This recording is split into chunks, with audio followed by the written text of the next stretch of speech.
तो back to our interview. Digital में ऐसे चलता रहता है। मैं कितना खुश हूँ। आपके स्माइल कहते हैं ना कि एकदम बहुत आपकी खुशी का अंदाजा मुझे भी लग रहा है। कुछ समय के बाद में 25 मई 2017 को ही मेरा बड़ा भाई जो था उसकी भी डेथ हो गई थी। और 2017 में 29 जनवरी 2017 को मेरा एक ट्रेन एक्सीडेंट हुआ था, जिससे कि मेरे हाथ पैर मैंने खो दिए। 12वीं में मैं फेल हो गया था CBSE बोर्ड से।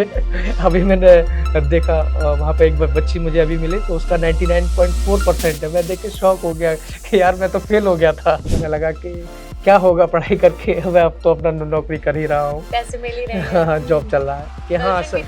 हाँ उस टाइम पे 3 साल तक आपके रूम की जो घड़ी थी, मैंने सुना है कि वो बंद थी। हाँ। क्या ये सच है? जी मेरे रूम की घड़ी अभी भी बंद है। क्यों? कभी तिवारी जी ने ये नहीं कहा क्या सपने देख रहे हो तुम, कहाँ तुम मेहनत करने में लगे पड़े हो इतनी सारी? यूपीएससी ऐसे हलवा है क्या जो निकाल ले जाओगे? तो यूपीएससी वालों के ऊपर भी बड़ी सारी बनी है एस्पिरेंट्स और ये। हाँ मैंने थोड़ा देखा हुआ है। जी मेरे पास। तो आप जेएनयू में रहते हैं? जी सर। मंजिल उन्हीं को मिलती है जिनके सपनों में जान होती है। पंखों से कुछ नहीं होता, हौसलों से उड़ान होती है। ये 4 लाइनें मैंने क्यों कही हैं, आज की जो हमारी स्टोरी है, हमारी बातचीत है, उससे आपको पता चलेगा। नमस्कार, मेरा नाम भावना त्रिपाठी है और मेरे साथ है सूरज तिवारी। और सूरज जी ने यूपीएससी क्रैक किया है, 917वीं रैंक वो लेकर के आए हैं और इस वक्त हमारे साथ यहाँ पर बातचीत करने के लिए हैं। तो सबसे पहली बात तो ये जो मैंने बोला कि हौसलों से उड़ान होती है, कितना इम्पोर्टेंट आप इस चीज़ को मानते हैं? मेंटल स्ट्रेंथ, हौसला कितना ज़रूरी मानते हैं इसको कि हर एक शख्स के अंदर होना चाहिए? देखिए बिना हौसले के आप उड़ान भर ही नहीं सकते, है ना। डिफ़िकल्टीज हमारी लाइफ में आती हैं, चैलेंजेस आते रहते हैं और ऐसा नहीं है कि जो हम डिसेबिलिटीज़ की बात करते हैं जो या फिर परेशानियों की बात करते हैं, ये सभी के पास होती हैं। किसी को फिजिकल प्रॉब्लम्स होती हैं, किसी को फिजिकल प्रॉब्लम्स नहीं होती हैं, लेकिन उनकी प्रॉब्लम भी फिजिकल प्रॉब्लम से ज़्यादा बड़ी होती हैं। तो कई तरीके के चैलेंजेस हैं जो हमारी लाइफ में आते हैं और इसी दौर में जब हम कुछ ऐसे गोल को हाथ में रखते हैं कि नहीं इसको नहीं छोड़ना है, इसी पे चलना है, जैसे कि यूपीएससी है, तो ये गोल आसान नहीं है, ये सभी जानते हैं। लेकिन मैं ये कहता हूँ कि इतने मुश्किल भी नहीं है कि हासिल ना हो पाए। तो अपना एक दृढ़ निश्चय बनाना होता है, एक स्ट्रेटजी बनानी होती है कि हम किस तरीके से इस गोल को अचीव करेंगे और हमको उसको कंटिन्यूसली फॉलो करते रहना होता है। हमको बहुत सारी चीज़ों से कॉम्प्रोमाइज़ भी करना होता है, बहुत सारी चीज़ों को समय भी देना होता है और अपने टारगेट पर कंटिन्यूसली लगे रहना होता है। अच्छा, मैनपुरी से चूंकि आप हैं और मैं कानपुर से हूँ, हम दोनों ही यूपी से हैं, ठीक है। तो और अभी यूपी के जो सपा प्रमुख हैं अखिलेश यादव, उन्होंने ट्वीट किया आपको लेकर के। आपने बताया कि मनोज तिवारी जी का फोन आया आपके पास मिलने के लिए। तो ऐसे जो अब सेलिब्रिटी जैसा फील नहीं हो रहा आपको? आप न्यूज चैनल्स आपके लिए लाइन लगाकर खड़े हुए हैं तो? जी मेरे लिए ये बहुत खुशी का मोमेंट है कि आज मैं इतना फेमस हो गया हूँ, लोगों का प्यार मुझे मिल रहा है। अखिलेश यादव जी को मैं स्पेशली बहुत धन्यवाद देना चाहता हूँ आपके चैनल के माध्यम से कि उन्होंने मेरे लिए फेसबुक पे पोस्ट किया, मैंने उनको देखा भी और मैंने कमेंट भी किया हुआ है। अच्छा। उनको रिप्लाई भी किया हुआ है, बहुत धन्यवाद जी। और इस तरीके से अच्छा लग रहा है बहुत। एक वो सपना मेरा पूरा हुआ है कि जो सपना मैंने रातों को जाग कर देखा था, आज मेरा वो सपना पूरा हुआ, तो मैं बहुत खुश हूँ और मेरे साथ में पूरा देश खुश है, इस बात की मुझे बहुत खुशी है। अच्छा, अब आपने चूंकि बोला कि आपने ये जो ख्वाब है आपका रातों में जग कर आपने देखा है, मतलब लोग ख्वाब सो कर देखते हैं, आपने रातों में जग कर देखा है। ये जो ख्वाब है ये कितने साल पहले देखा था, क्या देखा था और उसे साकार करने में कितनी मेहनत लगी? जी जो मेरा ख्वाब है जो यूपीएससी का है, ये ख्वाब पहली बार मेरे जहन में 2019 में आया। अच्छा। और ये 2019 में आने से पहले मैं आपको थोड़ा सा पीछे ले जाना चाहूँगा। बिल्कुल। 2017 में 29 जनवरी 2017 को मेरा एक ट्रेन एक्सीडेंट हुआ था, जिसमें कि मेरे हाथ पैर मैंने खो दिए। और उसी कुछ समय के बाद में 25 मई 2017 को ही मेरा बड़ा भाई जो था उसकी भी डेथ हो गई थी। तो एक काफ़ी डिफ़िकल्ट माहौल था मेरे लिए कि अब कैसे संभालें, फैमिली को संभालना है, मेरी एक छोटी बहन है, एक छोटा भाई है, माँ बाप है ना, और पिताजी मेरे जो है दर्जी का काम करते हैं, मजदूरी ही मान सकते हैं क्योंकि वो कोई स्पेशलिस्ट नहीं है, वो लोगों का फटा पुराना सिलते हैं, साड़ियों में पिको करते हैं। और मुझे काफ़ी अच्छे से याद है कि पिको के अब तो शायद 5 रुपये हो गए हैं, पहले 2 रुपये लगते थे। तो मैंने वो दौर देखा कि मेरे पिताजी ने 2 रुपये में पिको की है साड़ियों की। वो सुबह दुकान पे जाते हैं और शाम को ही आते हैं। और इस तरीके का जो सिचुएशन है वो मैंने अपनी लाइफ में देखी है। मैंने अपने फादर का स्ट्रगल देखा है। एक सर्टेन पॉइंट ऑफ टाइम पर मैंने जेएनयू का जब एंट्रेंस दिया था तो फर्स्ट अटैम्प्ट में मेरा वो भी नहीं क्लियर हुआ, तो बहुत मैं डिप्रेशन में गया। अब मुझे बहुत कोई रास्ता दिख ही नहीं रहा था, एक अंधकार सा आंखों के सामने था। लेकिन दोबारा से जेएनयू का एंट्रेंस देना और जेएनयू क्रैक करना, फिर जेएनयू आ जाना और जेएनयू में आके सब कुछ बदल जाना, मेरे लिए आज जितना मैं यूपीएससी के लिए खुश हूँ और शायद इससे कई हज़ार गुना ज़्यादा मैं उस दिन खुश था जब मेरा जेएनयू में हुआ था, क्रैक हुआ था। जी, क्योंकि उस दिन मेरे लिए मेरी ज़िंदगी का एक रास्ता खुला था कि हाँ, इस रास्ते से मेरी मंजिल ज़रूर मुझे मिलेगी, और वैसा ही हुआ। और आज मेरी मंजिल मेरे साथ है और मैं कितना खुश हूँ। आपके स्माइल कहते हैं ना कि एकदम बहुत आपकी खुशी का अंदाजा मुझे भी लग रहा है कि जितना आप खुश हैं और जितना आई एम श्योर कि आपके जो पेरेंट्स हैं, आपकी फैमिली है, वो भी बहुत प्राउड फील कर रही होगी इस वक्त। मैं थोड़ा सा आपके बारे में जानना चाहती हूँ, तो मैं आपसे थोड़ा सा आपके बारे में पूछती हूँ। 2017 में ये एक्सीडेंट हुआ, उसके पहले तक आपकी लाइफ कैसी थी और आप किस क्लास में थे, क्या कर रहे थे, बताइए। जी, मेरी स्कूलिंग जो है वो महर्षि कुशवा पब्लिक स्कूल में हुई है। मैंने वहाँ से 8वीं तक किया है। मैनपुरी, कुरावली जहाँ मेरा कस्बा है। हाँ, अच्छा। हाँ, और उसके बाद में 9th से लेकर 12th तक मैं मैनपुरी ज़िले में SBRL अकेडमी, वहाँ पर मैंने अपने 12वीं तक पढ़ाई की है। लेकिन 12वीं में मैं फेल हो गया था CBSE बोर्ड से। अभी मैंने देखा वहाँ पे एक बच्ची मुझे अभी मिली तो उसका 99.4% है। मैं देख के शॉक हो गया कि यार मैं तो फेल हो गया था। फिर 12th के एग्जाम में आप जी, मैं CBSE बोर्ड में फेल हो गया था। तो 2014 में मैंने यूपी बोर्ड से अपनी 12वीं कंप्लीट किया 72% से। फिर उसके बाद में घर की आर्थिक स्थिति ठीक नहीं थी, ये भी मालूम था कि कंपटीशन बहुत हाई है, तो सरकारी नौकरी तो मिलेगी ही कैसे, तो प्राइवेट जॉब में आ गए। इसी साथ साथ मैंने वहीं के प्राइवेट कॉलेज में BSc में भी एडमिशन लिया था। तो आपका BSc 2015-18 बैच रहा होगा? हाँ, मैंने मतलब BSc कंप्लीट नहीं किया, मैंने सेकेंड ईयर में BSc के एग्ज़ाम नहीं दिए क्योंकि उस समय मैं दिल्ली में था और जॉब कर रहा था। तो मैंने लगा कि क्या होगा पढ़ाई करके, मैं अब तो अपना नौकरी कर ही रहा हूँ, पैसे मिल ही रहे हैं। हाँ, जॉब चल रहा है। छोटी सी ज़िंदगी थी, छोटी छोटी खुशियाँ, और जितना कमा रहे थे उससे खुश थे कि हाँ हाँ, उस टाइम पे मेरी एक फ्रेंड भी थी, मेरी बहुत अच्छी दोस्त थी वो। फिर एक दिन हादसा हो जाता है और हादसे के बाद में फिर चीज़ें बहुत बदल जाती हैं, जैसा कि मैं पहले जिक्र भी कर चुका हूँ जो हादसे हुए।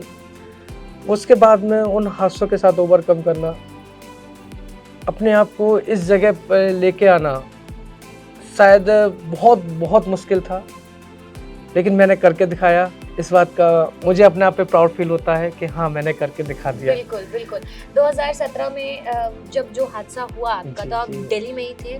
जी हाँ, उस समय मैं नोएडा में रहता था और नोएडा में एक सैमसंग का प्लांट है TNST, मैं वहाँ पे जॉब करता था। तो मैं नॉर्मल, मेरा लाइन का काम था, लाइन जिसमें चार्जर वायरिंग होता है तो वो बनता था। तो मैं उसी लाइन में कभी लाइन में आगे काम करता था, कभी बीच में, कभी पीछे, तो मैं लाइन पे ही काम करता था।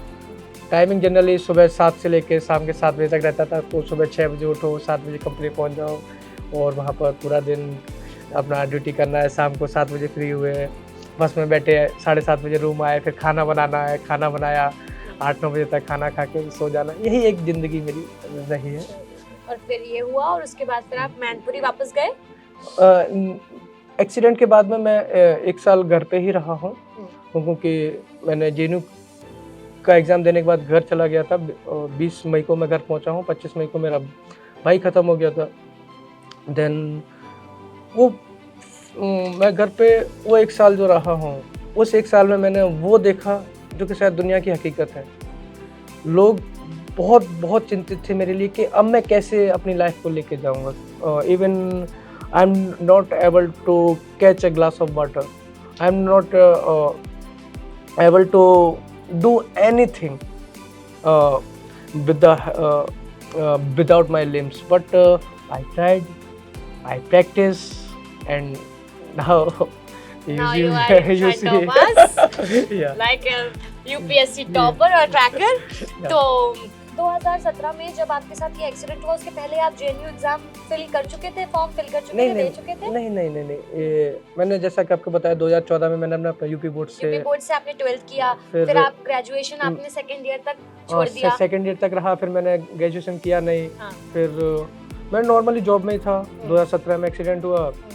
अप्रैल के महीने में मुझे पता लगा कि जेएनयू जैसा कोई इंस्टीट्यूट है। अच्छा, तो क्योंकि तब आप दिल्ली नोएडा में ही थे। हाँ, तो दिल्ली नोएडा वालों को तो जेएनयू और ये सब हाँ। मुझे पता ही नहीं था कि जेएनयू जैसा भी कुछ एग्जिस्ट करता है, लेकिन एक जेएनयू के स्टूडेंट हैं वो मुझे मिले जेएनयू में ही, और उन्होंने मुझे बताया कि अभी ज़िंदगी तो कुछ भी नहीं हुआ है, तो छोटे से हादसे हैं, सबके साथ होते रहते हैं। 3 साल तक आपके रूम की जो घड़ी थी, मैंने सुना है कि वो बंद थी। हाँ। क्या ये सच है? जी, मेरे रूम की घड़ी अभी भी बंद है। क्यों? ऐसा क्यों? क्योंकि मुझे लगता है कि वो वक्त जो रुका हुआ है ना, ये सब कुछ एक सपने के जैसा मुझे मालूम हो रहा है कि अभी भी मैं एक सपने में ही हूँ। तो आपने यूपीएससी का सपना देखा और वो सपना आपने यहाँ पर आकर सच कर लिया। जी, है ना? अच्छा, इसके अलावा ये आपका कौन सा अटेम्प्ट था? पहला? ये मेरा सेकंड अटेम्प्ट रहा है। पहले मैंने प्री दिया तो मेरा क्लियर नहीं हुआ था, तो मेरा सेकंड अटेम्प्ट है ये। अच्छा, आप 12th में फेल हुए, आपने ग्रेजुएशन सेकंड ईयर ड्रॉप किया, जी। जेएनयू में आपका फर्स्ट टाइम में हुआ नहीं, सेकंड अटेम्प्ट में हुआ, जी। यूपीएससी में आपका फर्स्ट टाइम में नहीं हुआ। इतना सब होने के बाद यहाँ पे कुछ रह गया था कि नहीं यार कर सकते? बिकॉज अगर छोटा सा भी रिजेक्शन मिल जाता है ना, तो मेरा सेल्फ डाउट बहुत बढ़ने लगता है कि क्या मैं वो पहली वाली भावना नहीं रही। तो क्या ये कभी आपके साथ हुआ, और अगर हुआ तो इसे कैसे ओवरकम किया? ये एक बार नहीं, बहुत बार ऐसा हुआ हमें। मतलब मेरी ज़िंदगी में मुझे बहुत सारे ऐसे मोमेंट आए कि मुझे लगा कि नहीं, अब नहीं हो पाएगा, बहुत हो गया, अब नहीं हो पाएगा। लेकिन वो नहीं हो पाएगा कि बाद में जब मन शांत हुआ, कुछ देर बाद फिर मन में आया कि नहीं, करना तो मुझे ही है, और कोई मेरा काम कोई और कैसे कर सकता है, करना मुझे ही है। तो फिर से अपने आप में मोटिवेशन जगाया, दोस्तों के साथ घूमे, घर पे बात किए, और अकेले घूमे, फिर मोटिवेशन क्रिएट किए, फिर से लग गए, और यही डिप्रेस हो जाना, मन को अशांत हो जाना, फिर पढ़ना, फिर रात भर पढ़ते रहना।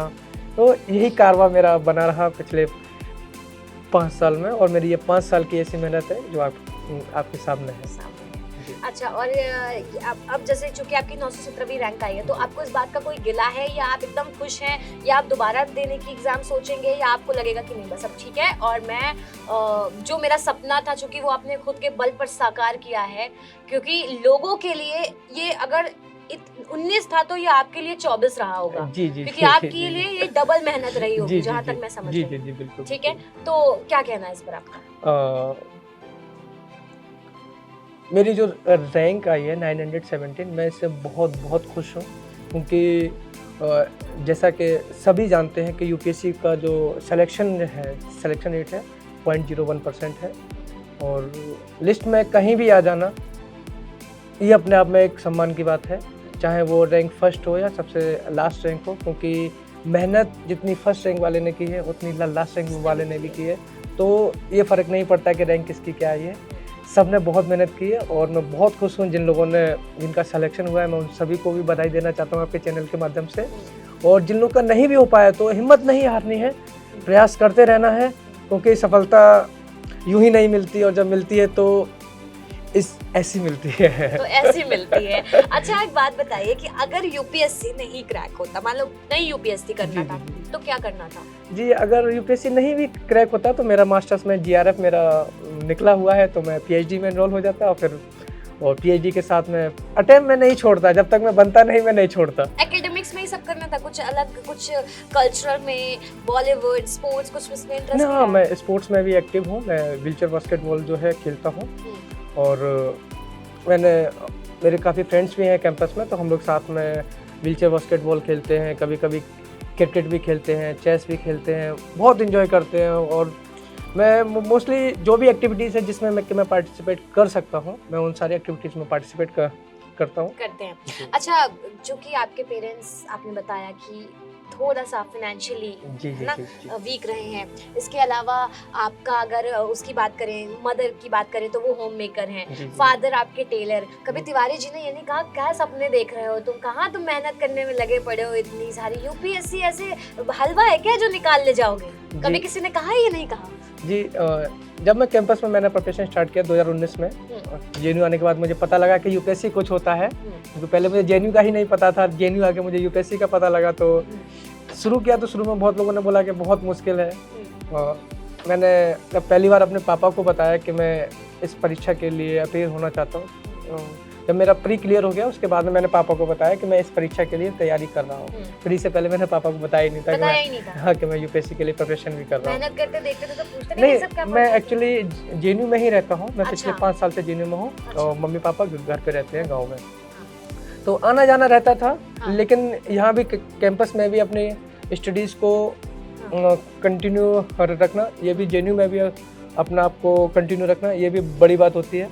तो वो इसी चीज़ से काफ़ी खुश थे कि मैं जेएनयू में अपनी स्टडी को कंटिन्यू रखा हुआ हूँ। Continue कर। हाँ, तो जब प्री हो गया तो वो बहुत खुश हुए। फिर उनको समझ में नहीं आया कि ये क्या होता है। मैंने उनको पूरा डिटेल में समझाया कि आईएएस होता है, सबसे बड़ा बाबू होता है और पूरा जिला उसके पूरा जिला उसके अंडर होता है, जिला बत्ती अंडर में होता है नीली बत्ती वाली और गाड़ी होती है। काफ़ी सम्मान होता है उसका। ये बताइए कि हॉबीज क्या क्या हैं आपकी? अगर मतलब पढ़ाई तो है ही है, अच्छी बात है, पर अगर अलग कुछ पूछना जाए तो क्या करना अच्छा लगता है?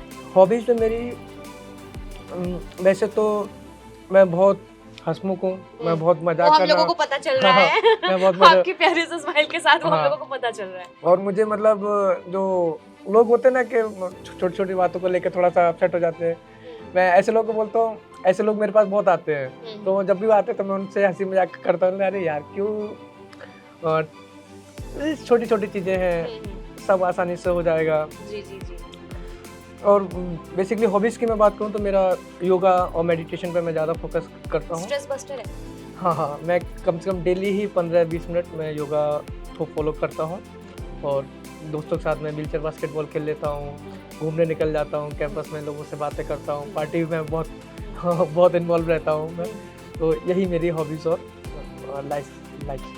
बॉलीवुड में कोई पसंद है, एक्टर एक्ट्रेस कोई? नहीं, मैं बॉलीवुड नहीं देखता हूँ, क्यों? मतलब कम ही देख पाता हूँ, क्योंकि मुझे मूवी देखने में इतना इंटरेस्ट नहीं है। ओटीटी आ गया है, सीरीज आ गई, वो भी नहीं देखते? नहीं, मैं कम ही इंटरेस्टेड हूँ मूवीज देखने में। आप यूपीएससी वालों के ऊपर भी बड़ी सारी बनी है, एस्पिरेंट्स और ये और हाँ, फलाना मैंने ढिमकाना। थोड़ा थोड़ा देखा हुआ है, लेकिन मैं 3 घंटे की मूवी जब देखने बैठता हूँ तो मुझे लगता है कि नहीं यार, 3 घंटे में तो कुछ ना कुछ और तैयार हो जाएगा। ये पढ़ाई लोग करने वाले हो, फिर यूपीएससी टॉपर्स 3 घंटे की मूवी के बजाय 3 घंटे में कुछ और पढ़ लेंगे जिससे यूपीएससी क्रैक हो जाएगा, और अब यूपीएससी क्रैक भी हो गया है। सो मैं बस ये कहना चाहूंगी, इस नोट के साथ मैं ये एंड करना चाहूंगी। आपने अभी एक वर्ड बोला था डिसेबल, तो मुझे किसी ने बताया था कि एक्चुअली डिसेबल नहीं है, दिस इज एबल। मतलब डिसेबल खुद ये कहता है कि दिस इज एबल।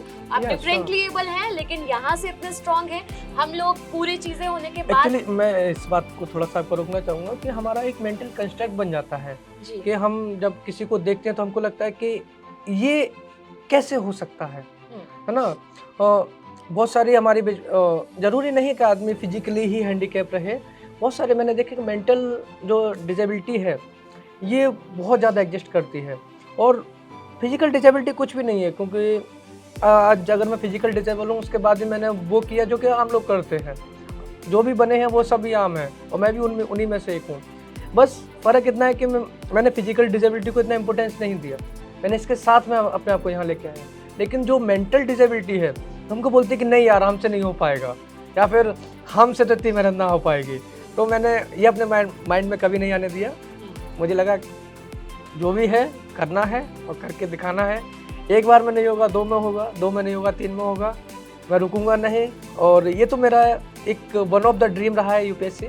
मेरे और भी बहुत सारे ड्रीम्स हैं, जैसे कि मुझे पैरा ओलंपिक्स में मेरा मन है कि मैं वहाँ पर मैराथन दौड़ना चाहता हूँ, और बास्केट व्हीलचेयर जो है वो मैं खेलना चाहता हूँ पैरा ओलंपिक्स में। और मेरे और भी बहुत सारे मेरे ड्रीम्स हैं, तो दीदी are the one of them. तो एक एक करके सब चेकलिस्ट जी। बकेट लिस्ट पूरी हाँ, एकदम जी, जी। क्लियर करनी है। जी, बिल्कुल, और एक बिल्कुल। कन्फेशन मैं कर दूं कि जैसे आपने बताया, तो जब आपने एंट्री की थी तो मैंने यही कहा था कि हम लोगों के पास सब कुछ है, पर हम कहीं ना कहीं यहाँ की जो एक जी, जी, जी। यहाँ इसको जो स्ट्रॉन्ग करने की जरूरत है, यहाँ की शक्ति हम नहीं ला पाते हैं। आपका ये बहुत स्ट्रॉन्ग है, आई थिंक तभी आपने इतनी ऊंचाई आपने ये जी, हासिल जी। की, आप इतने काबिल हैं और होपफुली आपके सारे ड्रीम्स अचीव करेंगे आप। बिल्कुल। और आप उसी मुस्कुराहट के साथ एबीपी लाइव के दर्शकों को एक कोई टिप भी अगर आप दे देना तो अच्छा रहेगा कि किसी को अगर यूपीएससी क्लियर करना है तो, या चूंकि रिजल्ट्स आ रहे हैं बोर्ड एग्जाम्स जी, जी। और उसमें जो यूपीएससी क्रैक नहीं कर पाए या जो वो रिजल्ट्स पास नहीं कर पाए, उनके लिए कुछ। जैसा कि मैंने पहले भी बोला है कि अगर नहीं हुआ है तो डरना नहीं है कि अब नहीं हो पाएगा। मेरे बहुत सारे जो एग्जांपल्स हैं, बहुत लोग बहुत बार मैं इन 3 दिनों में बहुत लोगों को बता चुका हूँ कि मैं फेलियर मेरी लाइफ में एक नहीं आया, मेरी लाइफ में बहुत सारे फेलियर्स आए हैं और उन फेलियर्स के बाद में जब सक्सेस आई तो अब सक्सेस का टाइम आ गया है। तो अब अपना टाइम आ गया है ना? जी जी जी, क्योंकि मेरा जीआरएफ भी क्लियर हुआ, ये मेरे लिए बहुत बड़ी बात थी। जेएनयू आना मेरे लिए बड़ी बात थी। यूपीएससी करना तो पहाड़ तोड़ने जैसा काम हो गया है। किला जीत। जी जी जी बिल्कुल। तो रुकना नहीं है, चैलेंजेस आएंगे, उनको ओवरकम करना। और ऐसा जरूरी नहीं है कि मैंने कर लिया कोई नहीं कर सकता। ऐसा बहुत कुछ है जो मैं नहीं कर पाऊंगा, वो बहुत लोग करके दिखा देंगे। मैं तो बस एक छोटा सा एग्जांपल हूँ। पूरे भारत में मेरे जैसे हजारों नहीं लाखों सूरज हैं जिनको बस एक मौके की तलाश है, और मैं उम्मीद करता हूँ कि मेरे थ्रू उनको एक मौका मिला है कि वो अपने आप को उस मुकाम पर लेके आ सकें जहाँ पर मैं हूँ। और मेरी तो ये इच्छा है कि जहाँ मैं हूँ वो मुझसे भी कई हजार गुना आगे जाए मेरे थ्रू। यही मेरा बस मैसेज है। तो रुकना नहीं है, बस चलते रहना है। थैंक यू सो मच हमसे बात करने के लिए। आपने हमसे बात की, अपना वक्त दिया, और चूंकि आप आजकल बहुत बिजी चल रहे हैं तो ऑब्वियसली हम बहुत जल्द उम्मीद करते हैं कि आपसे अगली मुलाकात होगी जब आप किसी कुर्सी पर बैठे होंगे और मैं वहाँ पर आपका वेट करूंगी। Thank you so very much हमसे बात करने के लिए। ठीक है, थैंक यू सो मच।